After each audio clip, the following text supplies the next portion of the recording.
Bonjour et bienvenue dans cette nouvelle édition de votre journal. Au sommaire de ce numéro, Antilles, la solidarité se poursuit. Et focus sur Oré, la nouvelle agence des opérateurs de réseaux d'électricité et de gaz en France. Et tout de suite, quelques actualités en images. Grâce à la nouvelle web app, découvrez et partagez le projet d'entreprise depuis votre téléphone ou votre tablette. Du 25 au 27 septembre dernier, plus de 720 organismes HLM étaient réunis pour le congrès annuel de l'USH. L'occasion pour Enedis d'échanger avec ses professionnels de l'habitat social. Depuis le 11 septembre, vous avez été nombreux à participer à la démarche collaborative EnedisGo pour la marque et de la notoriété d'Enedis. Vous avez fait remonter à l'équipe des référents des chantiers de la marque plus de 354 écarts. 86% de ces alertes sont déjà prises en charge. Bravo et merci à tous. e-demande RH est le nouveau point d'entrée pour formuler les demandes auprès du contrat de travail. Simple d'utilisation, accessible depuis tout appareil connecté, il facilite les démarches et permet à chaque salarié d'être mieux informé sur ses droits.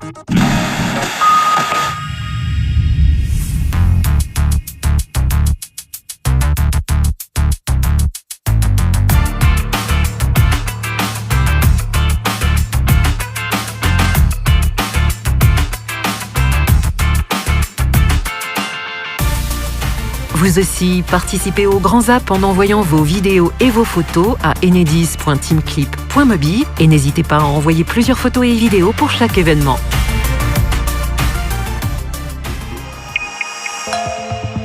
Après les terribles dégâts qu'ont subis les Antilles, Enedis a mobilisé sa force d'intervention rapide d'électricité, sa FIR, pour la mettre au service de nos collègues antillais afin de rétablir le plus vite possible l'électricité aux populations concernées. C'est plus d'une centaine de groupes électrogènes qui ont déjà été mis à disposition. C'est plusieurs tonnes de matériel afin de pouvoir réparer les lignes électriques. C'est des postes de distribution. Au total, ce seront près de 150 techniciens spécialisés qui auront rejoint les Antilles.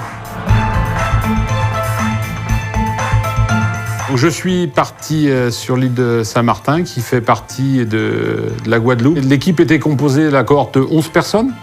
Ces 11 personnes venaient de toute la France. On a toujours été sous la responsabilité de DFSEI. On s'est rencontrés tous à Orly le dimanche matin.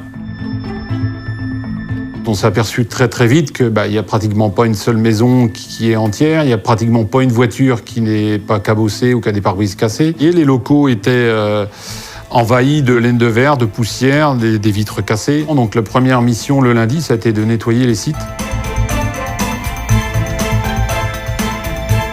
J'ai essayé de préparer au maximum sur le terrain les chantiers pour que les collègues des équipes interviennent derrière assez rapidement.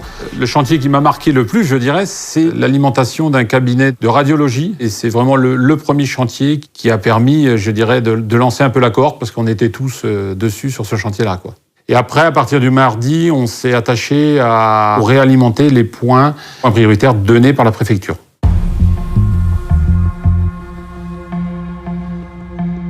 On était logés soit dans une maison particulière, soit à la centrale. On dormait sur des lits de camp. Et c'est difficile de récupérer, surtout physiquement. Mais grâce à la bonne ambiance, on était très, très, très soudés, quoi.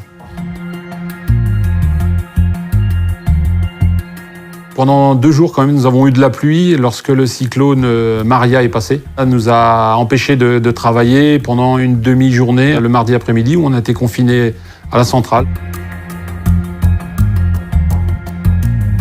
Ce que je retiens principalement, c'est la positive attitude, malgré les difficultés rencontrées sur place.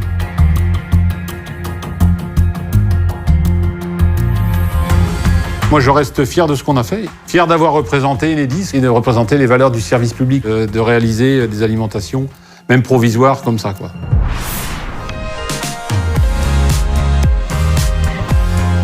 Aujourd'hui, on constitue l'agence Oré, c'est l'agence des opérateurs de réseau d'électricité et de gaz en France. C'est l'assemblée générale constitutive de l'association qui représente à peu près 170 distributeurs d'énergie, électricité et gaz en France. l'agence Auré, qui est une agence qui a pour objectif de gérer les données informatiques pour nos petites entreprises. L'information, c'est quelque chose que l'on gérait localement. Eh bien, il faut être capable aujourd'hui de le gérer plus globalement. Et on a besoin pour ça de savoir comment le faire. Et donc, Enedis est là, les petits sont là aussi. C'est Enedis qui est bien sûr la tête de file sur ce projet. Ça permet clairement d'afficher une volonté commune d'être l'opérateur de données en même temps qu'on est l'opérateur de gestion des réseaux. Si on veut mesurer l'efficacité de politique énergétique dans le cadre d'une transition énergétique, il faut être en capacité de mesurer. Et donc la mesure, ça repose sur de la donnée et l'accès à cette donnée.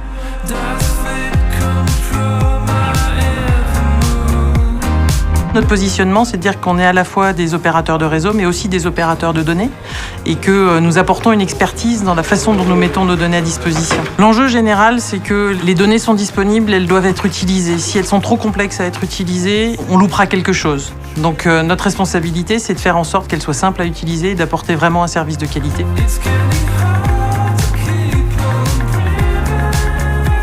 C'est une association parce que c'est une mise en commun de moyens. C'est une association parce qu'on est toujours dans le cadre du service public, de la distribution d'électricité et de gaz. Et on a choisi exprès l'association pour dégager ce principe de service public, de but non lucratif, d'aide à la société et d'aide à la transition énergétique.